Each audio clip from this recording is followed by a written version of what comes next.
नमस्कार दोस्तों। आज का ये विषय बढ़ती हुई उम्र में सफेद दाढ़ियां और शीर्षक सफेद चुनौती, अपने एक मित्र अनिल श्रीवास्तव की कलम से। जवानी की चालाकियां जाने कब दाढ़ी से निकलती हुई सफेदी की शिकंजों में आ फंसी कि कुछ पता ही नहीं चला।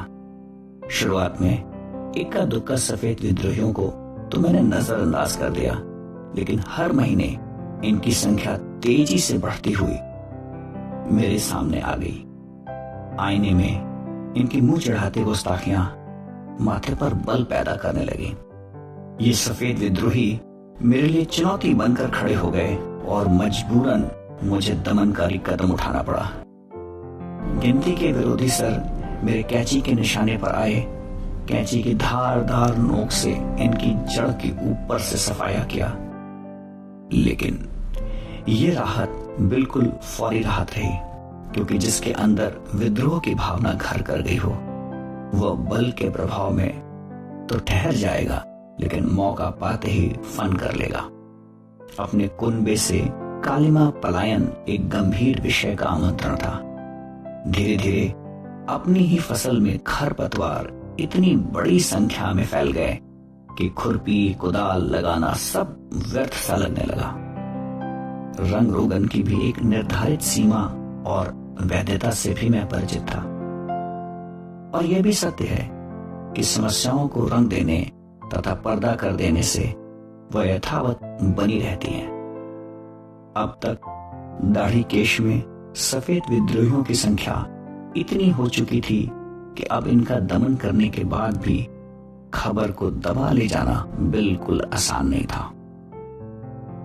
खेत से 2-4 गन्ने उखाड़ लेने पर अंदाजा लगाना कठिन है, किंतु जब ये संख्या 2-400 हो तो खेत का खालीपन कैसे छुपाया जा सकता है भला। सबसे चिंताजनक ये है कि संख्या में कम होते हुए भी ऐसी जगहों से मुंह चढ़ाते हैं जहां इनको दबाना और छिपाना दोनों कठिन हो गया था। ये ऐन मुख्यालय पर ही सफेद रेशम की तरह चमचमाते मिलेंगे। वैसे आपकी लीला भी विचित्र है प्रभु। आपने लगभग काली वस्तुओं या रंग की उपेक्षित और गौड़ श्रेणी में रखा है। लगभग सफेद चीजों को लोगों की पहली पसंद बनाकर भेजा, जैसे सफेद कार, सफेद कपड़े, सफेद चमकदार दांत, सफेद बगुला, सफेद दीवार। लेकिन जब मामला केश पर आता है तो ऐसी गोटी पलट जाती है कि पूछिए मत प्रभु, एकदम आंख भर आती है। वैसे जब केश कुनबे में एक जात और रंग की कोयलें बसती थी तो गजब का स्वर अदृश्य था।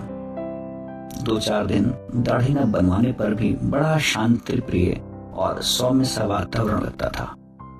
एकाकी सौम्यता किसी को आलोचना का अवसर प्रदान नहीं करती थी, लेकिन अब तो मामला हाथ से छूट चुका है। हर छोटे बड़े मौके पर मैनेज करना पड़ता है।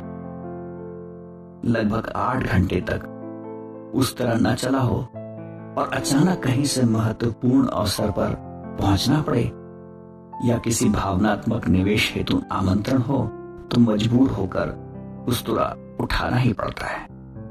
सोचता हूं वह लोग कितने परेशान होते होंगे जिनके मकानों में हर तरह के विद्रोही किराएदार हों, और आप रोज निकाल फेंकने की धमकी देने के बाद भी वो घर खाली न करें तो कितनी परेशानी होती होगी। वैसे ये कितना कठिन है ना, हर आदमी से अपनी उम्र की वास्तविकता एवं केश कालिमा पलायन पर स्पष्टीकरण देते फिरना। किसको किसको अल्ट्रावायलेट रेज और ओजोन परत में हो रहे छिद्र के नकारात्मक प्रभाव को समझाया जाए, मिलावट और यूरिया पर सारा दोष लगाया जाए। वैसे आजकल उम्र के साथ केश की संख्या और रंग का कोई सामंजस्य ही नहीं रह गया। कम उम्र के लड़के लड़कियां ऐसे लुटे पिटे सफेद बाग लिए घूमते हैं कि उन्हें देखकर मन खिन्नता और संतोष के परस्पर भावों का केंद्र बन जाता है। समस्याएं यहीं खत्म नहीं होती। सोचिए, चलते फिरते हाट बाजार में किसी सुलोचनी द्वारा अपने लिए कोई वरिष्ठ संबोधन सुनना, जैसे कि अंकल जी, क्या किसी भूकंपीय झटके से कम है? लेकिन लाचार और बेबस आदमी करे भी क्या, जब अपने ही कुनबे के विरोधी षड्यंत्र रच रहे हों। सोचिए, कोई आपकी आंखों के सामने आपके जवानी के प्रमाण पत्र के चिथड़े उड़ा रहा हो और आप बेबस, लाचार, सब देखकर खामोशी से चादर ओढ़ लें। दर्जन भर अवसर आपकी आंखों के सामने चिरई बनकर उड़ जाए और आप केवल सफेद रेशमी तारों से डरकर अपने कदम रोककर घुटते रहें।